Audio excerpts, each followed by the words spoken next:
Hey there, everybody. Thanks for joining me for another one-man review. This is a continuation of a three-part series I started last week where I'm looking at the box edition collection put out by Drawn and Quarterly recently of Chris Ware's ACME Novelty Datebook. This is a collection of Chris Ware's sketchbooks. So I've already done one looking at the box itself in the first volume. The first volume basically covered a 9-year period of time from 1986 to 1995 in his sketches. This one goes from 1995 to 2002, so an even shorter span of time in this one, as this one is kind of when his career is probably the most burgeoning, I would say, from this period, like when everyone started to really recognize Chris Ware when he's accomplishing his first major projects with finishing up Jimmy Corrigan, the success of the ACME Novelty Library, obviously having one of the sketchbooks come out and everything. So an interesting book for the period it represents. I think probably out of the three of them, my least favorite, and I'll cover that while we go through. As in the all three volumes, we get some extra free cartooning content. To me, that's the big reason to get these. I'm not a huge sketchbook guy. I like to see what artists consider finished work. And Chris Ware deals with that in the introductions of each one of these, that he even feels guilty about doing this, but like as an artist, he knows, how much he likes seeing other artists' sketchbooks, but also how much he hates the like putting out on public every silly little thought you have. So that seems to bother him, and it's bothersome to me throughout I guess the type of thoughts that he continues to allow himself to have. Don't really, I don't know, they make it a spoiled product in my mind. So like right away we get within this one the just constant self-criticism. Like right here, he's dropped the ball here. Angle of the leg is wrong, I think. I'm looking at it and I say, oh, this beautiful straight to ink sketch that he did, like, is it the most realistic sketch I've ever seen? No, but like, it's such a beautiful drawing, expressive line work, straight to ink.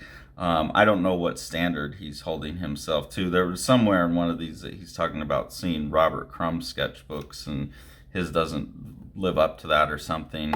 I don't know. It's like this covers throughout the three of them. I don't know how many years of this guy's life, 86 to 2023, and he's still like just beating himself up in the margins on every page the whole time. So I just find that tiresome and unfortunate, because this is one of the greatest creators of our time. Everyone's been telling him that, and he still has to question it. So that's too bad. That's unfortunate to me.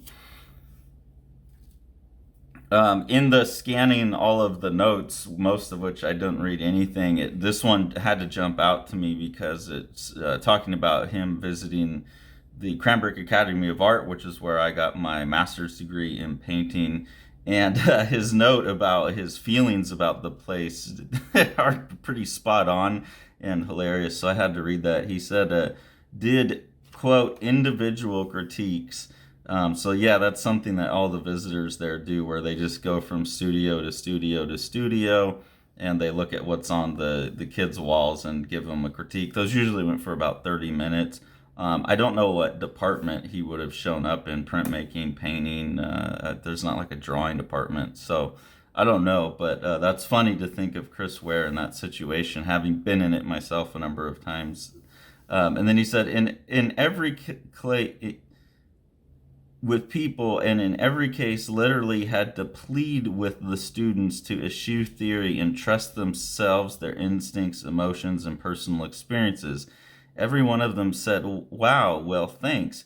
It's really nice to hear an opposing point of view for a change. Or, gee, that's really liberating. Or, yeah, I used to draw, but I quit when I got here.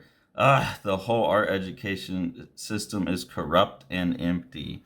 Yeah, I could totally see him going to Cranbrook, which is a super contemporary, conceptually leaning program, and being really frustrated with the students there who aren't thinking about like old skill sets as the primary thing.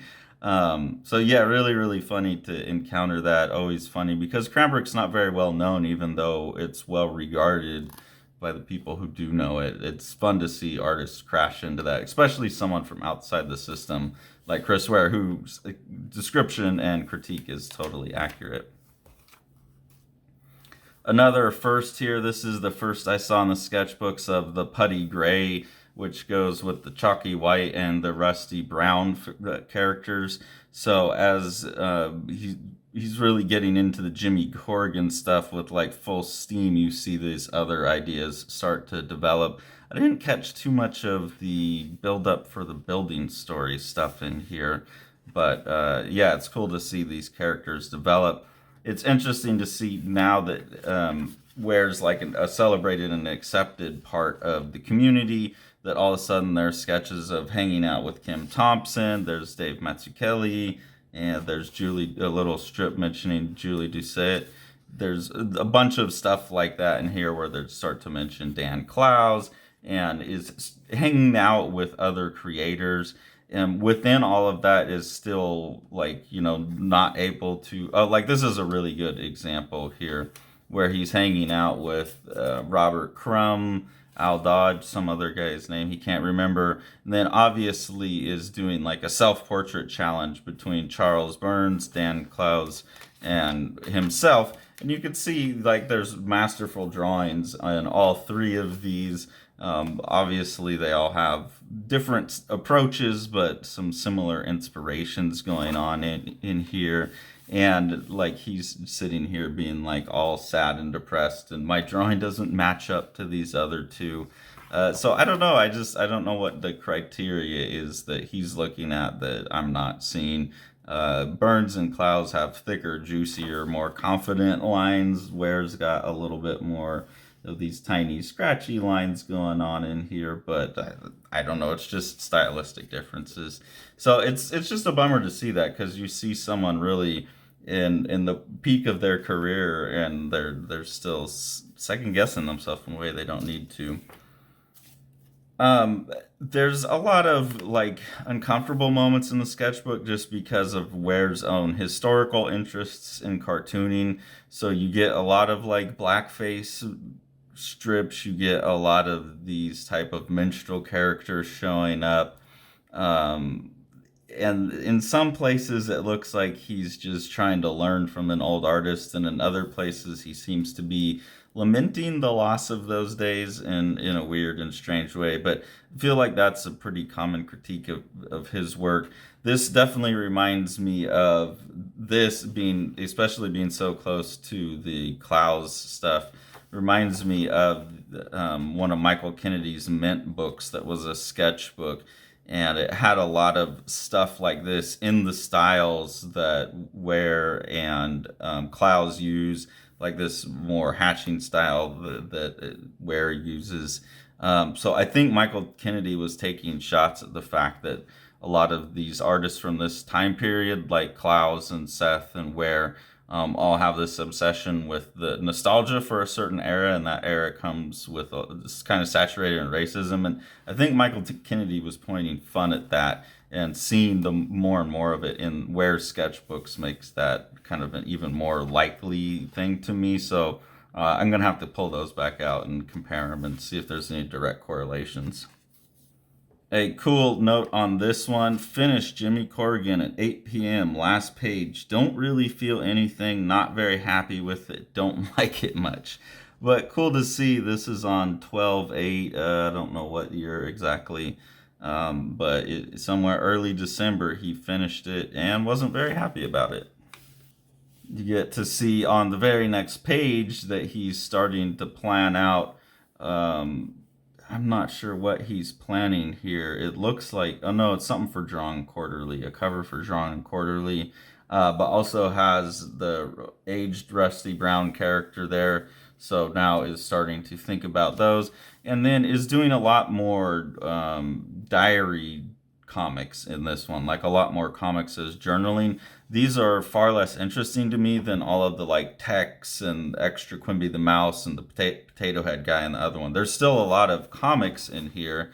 Like you see here, there's still a lot of comics, but it's all autobiographical and mostly him leaning into his own depression and anxiety and everything that, if you've watched the channel at all, I'm just not very interested in artists talking about how miserable their life is, especially someone who's about as successful as a cartoonist can be in modern times.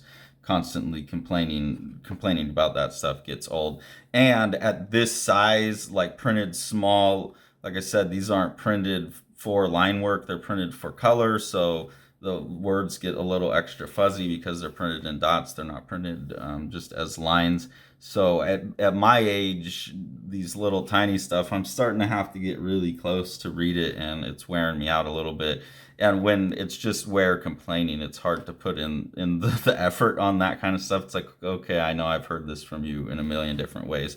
So in that sense, this book this third volume I found to be like less enriching, because the comic material, which is the extra kind of bonus material that I'm in it for, was less compelling to me. But there are a lot of interesting things where you're seeing, like, he's planning out the side of the first Rusty Brown book, things like that, where if you're a real obsessive Chris Ware fan like I am, you're seeing like the first time certain things come up, or if I ever had the time to go back and read all what he's wrote, there are a lot of interesting thoughts and quotes and things related to creativity and related to comics.